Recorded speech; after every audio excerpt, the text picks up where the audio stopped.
اور مجھے تیار ہونے کا کہہ کر چلی گئی۔ دوسری طرف میں سکتے کے عالم میں کھڑی تھی۔ اماں کا تو ایسا کوئی ارادہ نہ تھا، اور پھر اچانک یہ سب۔ میں خاموشی سے کپڑے تبدیل کرنے چلی گئی۔ مجھے اب آنے والے لمحات کی فکر کھائی جا رہی تھی کہ کیسے میں انجان لوگوں کا سامنا کروں گی۔ وہ لوگ آ چکے تھے۔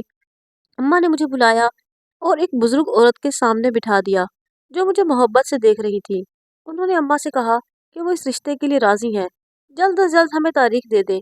اماں بھی خوشی سے نہال ہوتی میرا ماتھا چومنے لگی۔ وہ مجھے کمرے میں چھوڑ گئی۔ 1 مہینے بعد آج ساری رسمیں ہو چکی تھی۔ میرا نکاح تھا افضل کے ساتھ۔